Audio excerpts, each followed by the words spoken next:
This is Sharon Van Wendell. She's the Olympic 10K champion.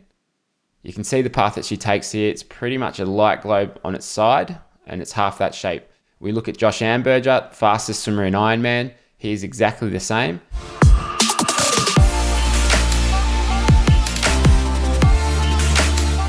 Hi, Brenton here from Effortless Swimming. In today's video, I'm going to show you how you can increase your propulsion in your pull through, accelerate through the stroke, and exit the water quickly and easily. Over the last few years, I've coached thousands of different swimmers in our clinics, in our camps, and online.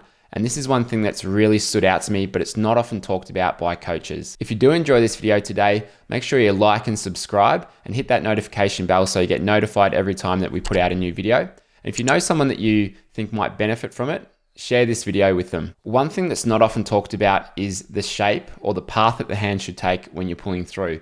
So if we're looking at a swimmer from the side, the shape that their hands should make is like a light globe or a light bulb on its side, and think of it as half a light globe.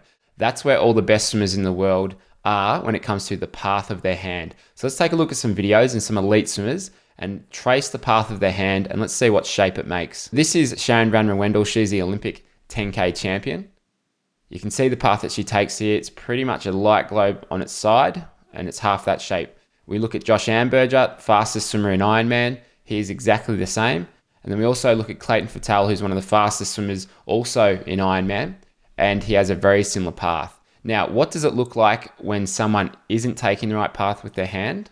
Well, it actually makes a circle. So one thing that I've spoken about a bit in our membership lately, and one of the drill progressions that I've also added in there to help fix some of the faults and the flaws in the stroke, is when someone isn't coming up shallow enough in the back part of their stroke. So instead of having this light globe shape, they've got a circle shape. So what that often means is they're coming down too deep through the first part of their catch. And if we were to look from when they're underneath their shoulder, their arm is typically straight. It's really, really deep down. And that will often cause them to then keep that sort of straight arm all the way through.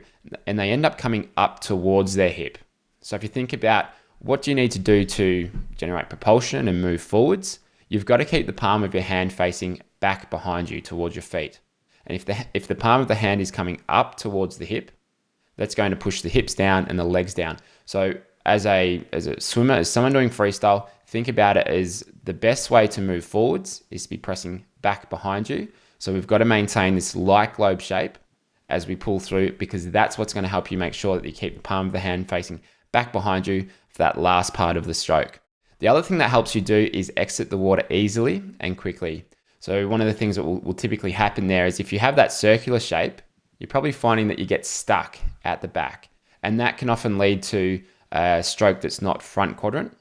So a stroke where there's nothing out in front of the head for a point in time. And the reason it can often cause that is because the hand gets a little bit stuck. It's hard to get out there if we're coming upwards towards the hip.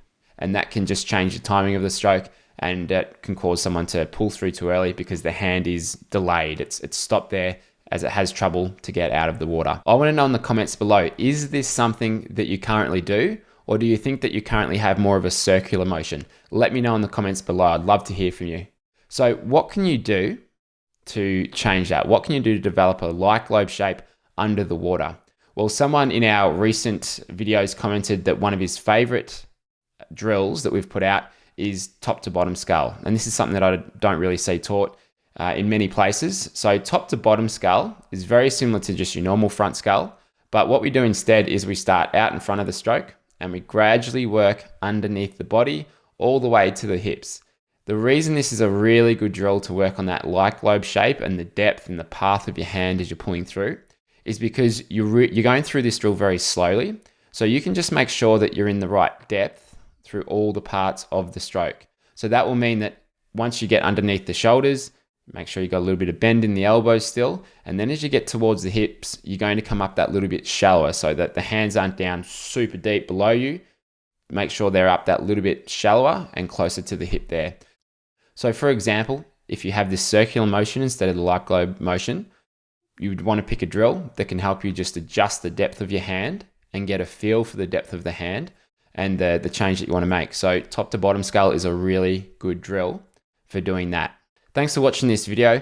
Our video membership is going to be ready in the next couple of weeks, so I'll make sure that I notify you in the next video when it is available. If you did enjoy this video, make sure you like and subscribe and hit the notification button below.